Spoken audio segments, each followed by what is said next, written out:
A risada da minha esposa não foi apenas um som desagradável naquela tarde de domingo, foi o som exato de um casamento a morrer. Ela estava na cozinha com a irmã, a troçar do homem que pagava as contas, sem saber que eu estava parado no corredor, a ouvir cada palavra venenosa. Naquele momento, com as chaves de casa apertadas na mão até os nós dos dedos ficarem brancos, percebi que não tinha uma parceira de vida. Tinha uma parasita. E parasitas não se alimentam quando a fonte seca. Foi ali que decidi que ela aprenderia o valor do dinheiro da pior forma possível. A risada da minha esposa não foi apenas um som desagradável naquela tarde de domingo, foi o som exato de um casamento a morrer. Ela estava na cozinha com a irmã, a troçar do homem que pagava as contas, sem saber que eu estava parado no corredor, a ouvir cada palavra venenosa. Naquele momento, com as chaves de casa apertadas na mão até os nós dos dedos ficarem brancos, percebi que não tinha uma parceira de vida. Tinha uma parasita. E parasitas não se alimentam quando a fonte seca. Tudo começou com uma chávena de café que parecia gentileza, mas era apenas uma armadilha. Naquela manhã, a surpreendeu-me à porta com café numa mão e a minha caixa de ferramentas na outra, bloqueando a minha saída para o trabalho. O sorriso dela não chegou aos olhos quando me mostrou o ecrã do telemóvel. Ela exigia 35 mil na moeda local, uma quantia obscena, para comprar uma poltrona de designer azul que, segundo ela, esgotaria até ao meio-dia. Olhei para aquela cadeira no ecrã e depois para as minhas botas de trabalho sujas de óleo. Disse-lhe calmamente que não ia acontecer. Temos uma hipoteca, impostos e seguros para pagar naquela semana. A resposta dela foi imediata e cruel. Cruzou os braços e atirou-me à cara que eu era um avarento, que a tratava como se fosse o pai dela e que eu nunca me esforçava por nós, apenas pelo meu trabalho e pela minha carrinha. Saí de casa com o estômago embrulhado, mas a verdadeira humilhação ainda estava por vir. Enquanto eu estava debaixo de um carro na oficina, com graxa até aos cotovelos a ganhar o nosso sustento, o meu telemóvel começou a vibrar sem parar. Eram notificações. A não se contentou em discutir em privado. Ela publicou uma fotografia da tal poltrona nas redes sociais com uma legenda sarcástica sobre como seria bom ter um marido que apoiasse os sonhos da esposa. Li os comentários dos amigos dela a concordarem, a chamarem-me de mão de vaca, a rirem-se à minha custa. O sangue ferveu-me nas veias. O meu colega de trabalho, o Marcos, olhou para mim com pena, aquele tipo de olhar que um homem dá a outro quando sabe que ele perdeu o controle da própria casa. Aquilo foi o ponto de ruptura. Ela não queria apenas a cadeira, ela queria submissão pública. Naquele momento, limpei as mãos num trapo velho e tomei uma decisão que mudaria a dinâmica daquela casa para sempre. Não respondi às mensagens dela, que continuavam a chegar, uma atrás da outra, a escalar de vitimização para insultos diretos. 4 mensagens seguidas a dizer que eu lhe roubava a alegria de viver. Silenciei o telemóvel e terminei o meu turno mais cedo. No caminho para casa, a minha mente estava clara como água. A imagem daquele extrato bancário conjunto dançava na minha cabeça. Durante anos, fundimos tudo. O meu suor transformava-se nos caprichos dela. Mas aquela legenda na internet, aquela exposição barata da nossa intimidade financeira para ganhar simpatia de estranhos, matou a minha generosidade. Cheguei à casa e encontrei-a na sala, ainda com a cara fechada, à espera de um pedido de desculpas ou de uma transferência bancária. Ela nem me deixou tirar as botas antes de perguntar se eu já tinha pensado melhor. A arrogância na voz dela era palpável. Olhei para ela e, pela primeira vez em anos, não vi a mulher por quem me apaixonei, vi apenas um poço sem fundo de exigências. Disse-lhe ali mesmo, de pé no tapete da entrada, que sim, tinha pensado. E que a conclusão era simples. A partir daquele segundo, as contas seriam separadas. Eu pagaria a casa, a comida e as despesas básicas. Tudo o resto, todos os luxos, todas as cadeiras de designer e jantares fora, seriam problema dela. Ela riu-se na minha cara, achando que era um bluff. Disse que eu era controlador e que aquilo era abuso financeiro. Respondi que não era abuso, era matemática básica e respeito. Disse-lhe que não ia financiar alguém que me insultava publicamente para os amigos. O sorriso dela desapareceu quando viu que eu não estava a gritar. Eu estava calmo, e isso assustou-a mais do que qualquer grito. Fui para o escritório e fiz o que devia ter feito há anos. Entrei na aplicação do banco. Foi aí que o meu coração falhou uma batida. Havia uma transação pendente. Ela não tinha apenas pedido dinheiro. Ela já tinha encomendado a cadeira com o cartão de crédito conjunto naquela manhã, apostando que eu cederia e pagaria a fatura como sempre fazia. O valor de 5.000 estava lá, a piscar no ecrã, pendente de autorização final. Senti um frio na espinha. Não era só desrespeito, era traição premeditada. Cancelei o cartão conjunto ali mesmo, bloqueando a transação. Imprimi a folha com as novas regras financeiras e colei-a na porta do frigorífico. Naquela noite, jantamos em silêncio absoluto, mas o ar estava pesado, carregado com a eletricidade de uma tempestade que estava prestes a arrebentar. Eu sabia que ela não ia aceitar perder o acesso ao meu dinheiro sem lutar, mas eu não fazia ideia de quão baixo ela desceria nos dias seguintes para tentar recuperar o controle da minha carteira.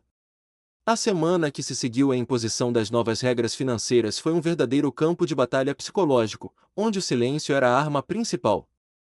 A não gritou nem partiu pratos, ela optou por uma guerra fria meticulosamente calculada. A folha de cálculo que colei no frigorífico, detalhando o orçamento estrito para alimentação e contas da casa, tornou-se um monumento ao nosso afastamento. Ela passava por ela e soltava suspiros pesados, aquele tipo de som desenhado para fazer um homem sentir-se a menor criatura do mundo. Encontrava recados passivo-agressivos deixados pela casa, pequenas notas sobre como a falta de mimos estava a sugar a alma do nosso lar, mas eu mantive-me firme, blindado pela certeza de que ceder agora seria assinar a minha própria sentença de falência emocional. Para evitar o ambiente tóxico que se instalara na minha própria sala de estar, alterei radicalmente a minha rotina. Comecei a aceitar mais horas na oficina, a treinar no ginásio à noite e a passar os sábados de manhã a ajudar amigos com os carros deles. Tornei-me inacessível. Quando a reclamou, dizendo que eu estava distante, respondi com a frieza dos factos: a minha atenção era um privilégio, tal como o meu dinheiro, e ambos exigiam respeito mútuo, algo que estava em falta naquela casa. A tensão atingiu um novo pico durante um churrasco na casa de um amigo, o Marcos. Percebendo que o gelo em casa não funcionava, tentou humilhar-me publicamente. Diante de todos, apontou para as minhas mãos calejadas e fez piadas sobre como eu era um homem das cavernas que só servia para trabalhar e guardar dinheiro debaixo do colchão. Os risos foram amarelos. O Marcos olhou-me com desconforto, mas eu não me encolhi. Limpei a gordura de uma ferramenta e disse, autossuficiente para todos ouvirem, que aquelas mãos mantinham as luzes acesas e o teto sobre as nossas cabeças, e que se ela queria luxo, deveria aprender a valorizar o suor que o pagava. O silêncio que se seguiu foi constrangedor para ela, não para mim. Foi nessa mesma festa, enquanto a minha esposa tentava recuperar a atenção do grupo fingindo ser a vítima incompreendida, que encontrei um refúgio inesperado na varanda. A Sofia, a irmã mais nova estava lá, a observar a cena com um copo na mão. A Sofia sempre fora diferente, enfermeira de urgências, pragmática, sem tempo para dramas superficiais. Nunca fôramos próximos, apenas cordiais, mas naquela noite ela quebrou a barreira. Perguntou-me diretamente se estávamos a separar-nos ou se aquilo era apenas um teatro. A franqueza dela desarmou-me. Expliquei-lhe, sem entrar em detalhes sórdidos, que estava cansado de negociar o básico. Para minha surpresa, a Sofia não defendeu a irmã. Ela encostou-se à grade da varanda e admitiu que as publicações nas redes sociais eram vergonhosas. Conversamos durante quase uma hora, não sobre o meu casamento falhado, mas sobre a vida real. Falamos de turnos de hospital, de projetos de renovação, de coisas tangíveis. Pela primeira vez em meses, tive uma conversa com uma mulher que não envolvia exigências ou manipulação. Aquela normalidade foi como oxigênio. Percebi ali o quão sufocado eu estava. Nos dias seguintes, algo mudou. Deve ter percebido que a estratégia do desprezo estava a sair-lhe o tiro pela culatra, pois a minha indiferença só crescia. Então, ela inverteu o jogo. Numa terça-feira chuvosa, cheguei à casa preparado para o silêncio habitual e encontrei o oposto. A casa cheirava a assado. A mesa estava posta com cuidado, velas acesas, e ela esperava-me com um sorriso que parecia ter sido resgatado dos nossos primeiros anos de namoro. Ela pediu desculpa. Disse que se sentia presa, que tinha medo de ficar estagnada e que a agressividade dela era apenas pânico. Pegou na minha mão e disse que sentia minha falta, que queria que voltássemos a ser uma equipa. Eu queria acreditar. Qualquer homem quer acreditar que a mulher que ama está a ser sincera quando pede perdão. Durante uma semana, vivemos uma segunda lua de mel. Sem indiretas, sem gastos excessivos, apenas convivência pacífica. Até fizemos um passeio barato no fim de semana, com sandes e conversas leves. Comecei a relaxar, a baixar a guarda, a pensar que talvez a lição tivesse sido aprendida. Mas os padrões antigos não desaparecem, apenas se escondem à espera de uma oportunidade. O golpe de realidade veio numa tarde em que saí do trabalho mais cedo devido a um cancelamento na oficina. Entrei em casa silenciosamente, não para espiar, mas para não acordar ninguém caso estivessem a descansar. Ao aproximar-me da cozinha, ouvi risos. Eram aí a Sofia. Parei no corredor, com a mão na maçaneta da porta do quarto, quando o tom da conversa mudou. Ouvi a voz sussurrada da Sofia perguntar à irmã por que é que ela tinha feito uma cara de desgosto assim que eu entrei em casa no dia anterior. A resposta da foi um soco no estômago, proferida com uma clareza cristalina naquela casa silenciosa. Ela disse à irmã para tentar viver um dia com um homem como eu para entender a miséria que era a vida dela. Chamou-me tacanho, impossível e, pior, disse que a minha única utilidade era pagar as contas que ela merecia gastar. Eu poderia ter entrado aos gritos, mas algo me deteve. Eu precisava de ouvir até onde ia a podridão. E foi então que aconteceu a reviravolta que eu não esperava. A voz da Sofia soou firme, cortando o veneno da irmã. Ela disse que tinha passado tempo comigo ultimamente, que me achava uma pessoa estável e decente.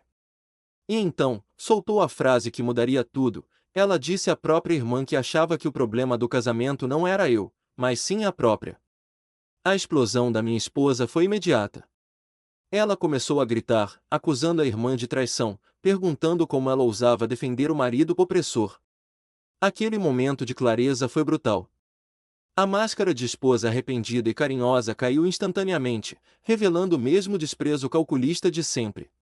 A Sofia tinha acabado de se tornar a minha única aliada involuntária, e sem saber que eu ouvia tudo, tinha acabado de confirmar que a semana de paz não passará de uma atuação digna de um prêmio, com o único objetivo de recuperar a chave do cofre. Ali, no escuro do corredor, a minha esperança morreu, dando lugar a uma determinação fria e estratégica. O jogo tinha mudado, e agora eu conhecia as cartas de todos na mesa. Entrei na cozinha naquele momento, interrompendo o silêncio constrangedor que se instalara após a defesa inesperada da Sofia. Não precisei de gritar nem de partir pratos, a minha presença calma foi suficiente para gelar o ambiente. A Sofia, percebendo que a sua posição ali se tornará insustentável e, talvez, sentindo-se culpada por testemunhar a verdadeira face da irmã, recolheu as suas coisas e saiu apressadamente, deixando-nos sozinhos no epicentro da mentira. A sós comigo, a tática da mudou instantaneamente, como um camaleão a adaptar-se ao perigo. A agressividade desapareceu, dando lugar a uma vulnerabilidade ensaiada. Ela alegou que as suas palavras cruéis eram fruto de ciúmes, que se sentia ameaçada pela minha súbita proximidade com a irmã dela e que o medo de me perder a fazia dizer coisas que não sentia. Era uma atuação digna, quase convincente, se eu não tivesse ouvido o desprezo genuíno na voz dela segundos antes. No entanto, decidi não a confrontar com tudo o que sabia naquele instante. Percebi que se eu a acusasse ali, ela vitimizar-se-ia novamente. Eu precisava de algo mais concreto do que palavras ouvidas atrás de uma porta, precisava de provas irrefutáveis de quem ela realmente era. Decidi dar-lhe a corda com a qual ela, inevitavelmente, se enforcaria. Disse-lhe que, para que o nosso casamento funcionasse, o respeito teria de ser a base de tudo, e isso incluía a gestão transparente das nossas finanças. Ela concordou com um entusiasmo suspeito, prometendo que tinha aprendido a lição e que estava pronta para colaborar. Nas semanas seguintes, foi a personificação da esposa perfeita. Acordava cedo para preparar o pequeno almoço, enviava mensagens carinhosas durante o dia a perguntar se eu precisava de alguma coisa e, o mais impressionante, trazia-me os recibos de cada pequena compra que fazia, sem que eu tivesse de pedir. Chegou ao ponto de apagar as aplicações de lojas de roupa e decoração do telemóvel à minha frente, num gesto teatral de renúncia ao consumismo. Parecia que a mulher com quem eu me casara tinha finalmente regressado. Até os meus amigos comentavam a mudança, felicitando-me por ter domado a fera e recuperado a paz no lar. Eu agradecia, mas mantinha um olho aberto e a mão firme na carteira. Após um mês desta conduta exemplar, fiz o que qualquer homem que ainda tem uma réstia de esperança no casamento faria: decidi testar a sua integridade final. Restituir o acesso total à nossa conta bancária conjunta, onde estavam as nossas poupanças de anos e o fundo de maneio para as despesas da casa. Mas não o fiz cegamente. Enviei um e-mail formal para ambos, deixando claro, por escrito, as condições daquela restituição. O dinheiro era para o nosso futuro, para emergências e despesas acordadas. Não era para caprichos, nem para compensar frustrações emocionais. Ela respondeu a esse e-mail com um emoji de coração e uma promessa solene de responsabilidade. Dormi bem naquela noite, querendo acreditar que o pesadelo tinha acabado. O mês seguinte decorreu sem incidentes. Tivemos churrascos tranquilos, ela elogiou meu trabalho à frente de estranhos e até levou o almoço à oficina, agindo como uma parceira solidária. A minha guarda começou a baixar. Comecei a pensar que talvez as pessoas mudassem mesmo, que o choque de realidade tivesse sido suficiente para reajustar as prioridades dela. Então, exatamente 30 dias após eu ter devolvido o acesso à conta, chegou o dia de pagamento. Acordei cedo, como sempre, e antes de sair da cama, peguei no telemóvel para verificar se as transferências automáticas das contas da casa tinham sido agendadas corretamente. Abri a aplicação do banco e o sono desapareceu num segundo. O número que me encarava no ecrã não era baixo. Não era um erro de sistema. Era zero. As poupanças de anos, o dinheiro para o seguro do carro, o fundo de emergência, tudo tinha evaporado. O meu coração batia descompassado enquanto eu abria o histórico de transações, rezando para ver algum erro bancário ou uma fraude externa. Mas não. O que vi foi uma lista de compras frenética, realizada nos últimos 4 dias, precisamente durante o fim de semana em que eu estive fora a trabalhar num projeto extra. Não havia pagamentos de emergências médicas ou reparações urgentes. Havia transferências avultadas para uma conta pessoal em nome dela, pagamentos a um resort de luxo, compras em lojas de design de interiores e joalharias. Ela não tinha apenas gasto um pouco mais do que devia, ela tinha saqueado a nossa vida. Tinha planeado aquilo meticulosamente, esperando o momento exato em que o saldo estivesse mais alto após o meu depósito mensal, para limpar tudo antes que eu desse conta. Fechei o portátil e voltei a abri-lo, esperando que a imagem mudasse, mas os números vermelhos continuavam lá, a gritar a verdade que eu me recusara a ver. Aquele zero na conta não era apenas falta de dinheiro, era ausência total de respeito, de amor e de caráter. A mulher que dormia no quarto ao lado não tinha cometido um erro. Ela tinha executado um golpe. Enquanto sorria para mim à mesa de jantar, estava a drenar o nosso futuro com cliques silenciosos no telemóvel. Naquele momento, o mundo não desabou sobre mim. Pelo contrário, tudo se tornou assustadoramente claro. A dúvida que me atormentava há meses dissipou-se. Não havia mais nada para salvar, nada para negociar. Levantei-me, vesti-me em silêncio e saí de casa sem a acordar. Enquanto conduzia para o trabalho, com as mãos rígidas no volante, não sentia raiva. Sentia a frieza absoluta de quem sabe exatamente o que precisa de ser feito. Parei na loja de ferragens antes de chegar à oficina e comprei um novo conjunto de fechaduras de alta segurança. Aquele seria o último dia em que eu teria acesso a qualquer coisa que fosse minha. O tempo das conversas tinha acabado, agora era a vez das consequências. Não voltei para a oficina naquela manhã. Liguei para minha chefe, a Luísa, disse-lhe que tinha uma emergência familiar inadiável e conduzi diretamente para casa. A viagem foi feita num silêncio absoluto, sem rádio, apenas com o zumbido dos pneus no asfalto e a certeza fria do que estava prestes a fazer. As minhas mãos seguravam o volante na posição das 10h10, firmes, sem tremores. Não havia lágrimas nem hesitação, apenas a clareza de quem finalmente vê a saída de um labirinto em que esteve preso durante anos. Parei numa loja de ferragens pelo caminho e comprei um novo cilindro para a fechadura da porta da frente, um modelo robusto, diferente daquele que partilhamos durante tanto tempo. Quando entrei em casa, o silêncio recebeu-me não como um vazio, mas como um aliado. Estava fora, provavelmente a gastar o dinheiro que tinha desviado ou a gabar-se com as amigas sobre a sua nova independência financeira. Não esperei por explicações que sabia que seriam mentirosas. Fui direto ao quarto, tirei 2 malas grandes do cimo do armário e comecei a empacotar. Não atirei as roupas dela lá para dentro com raiva. Dobrei cada peça, organizei os sapatos, recolhi os secadores e os produtos de beleza espalhados pela casa de banho. Fiz tudo com uma calma metódica, quase cirúrgica. Aquilo não era um acesso de fúria, era uma mudança logística.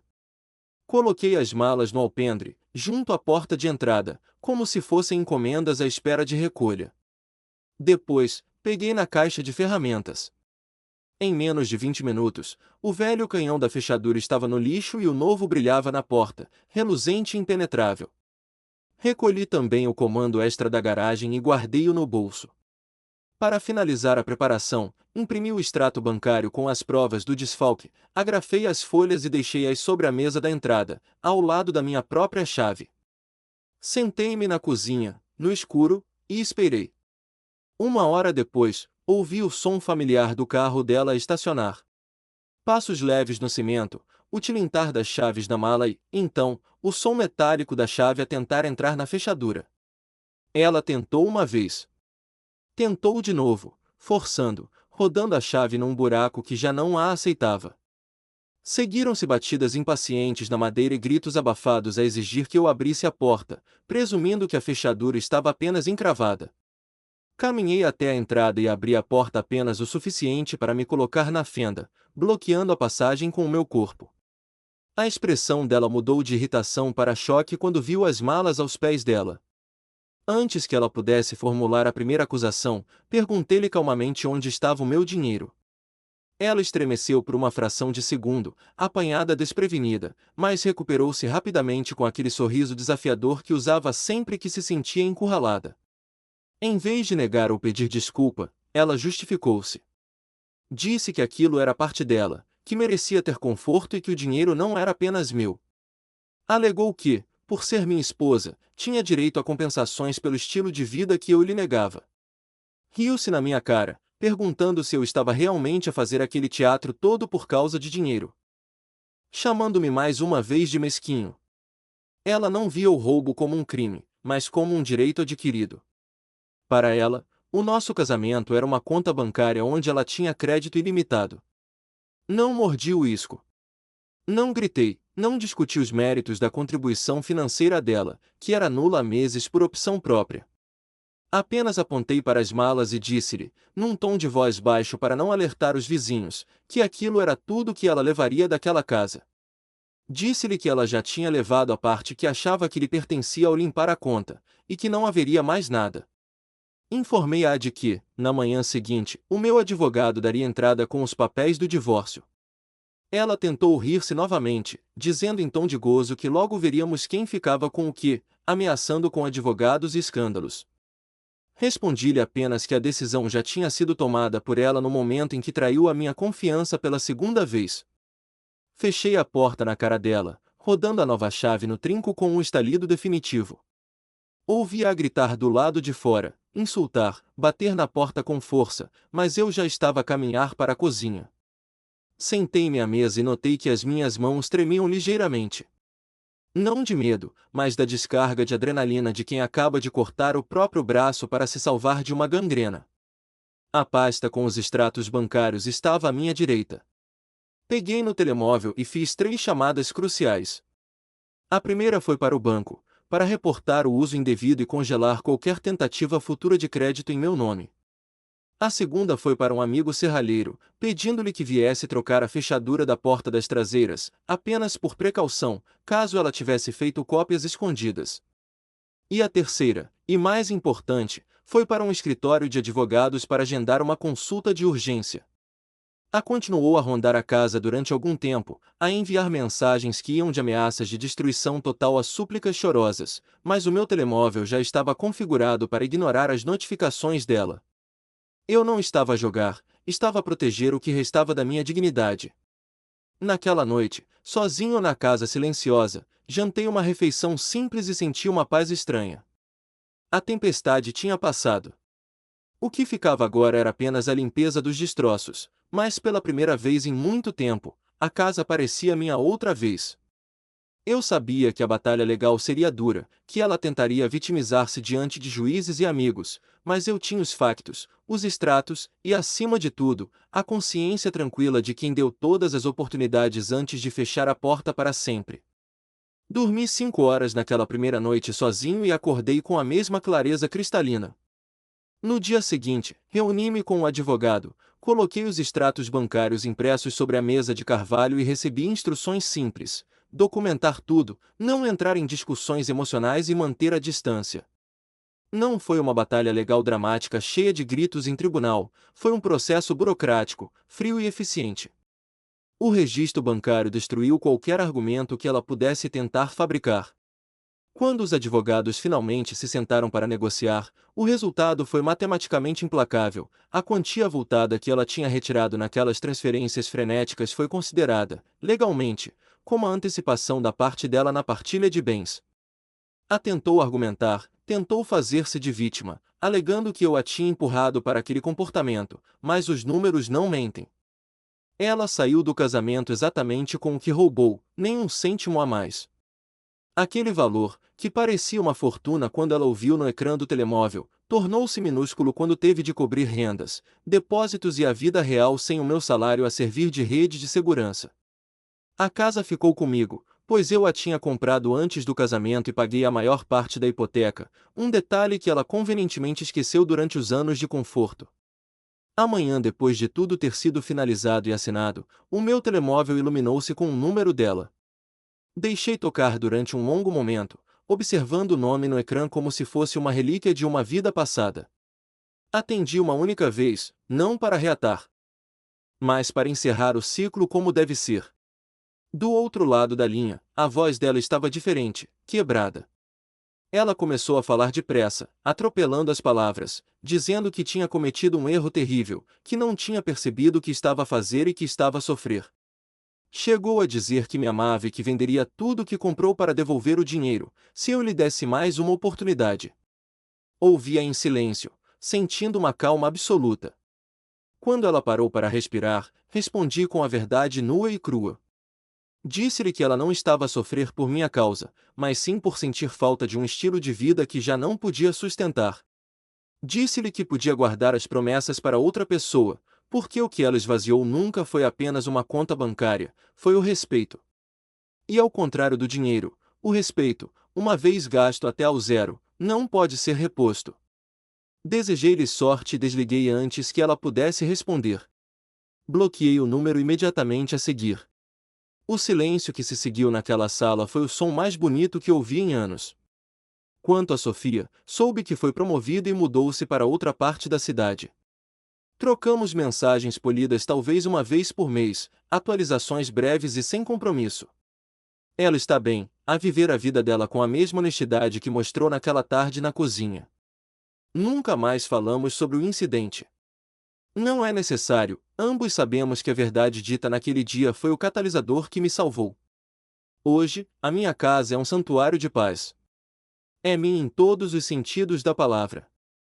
Substituí a mobília que trazia mais recordações.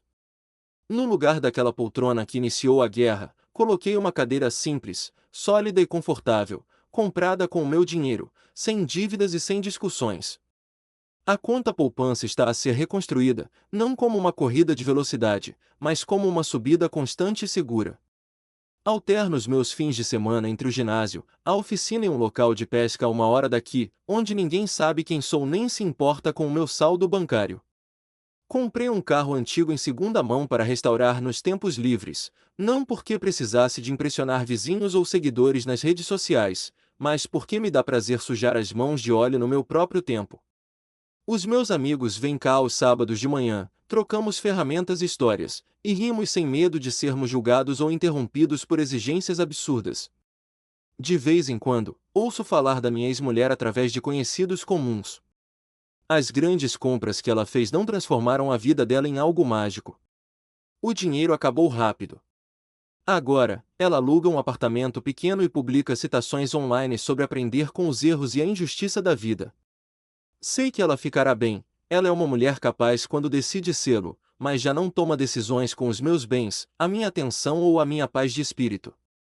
Muitos homens perguntam-me se me arrependo de não ter visto os sinais antes, ou se sinto falta da companhia. Não vou mentir e dizer que não senti o luto do casamento, isso seria falso.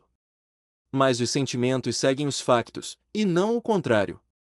E o facto é simples: ela queria conforto financiado sob demanda e respeito a prestações, eu queria uma parceira. Não éramos compatíveis.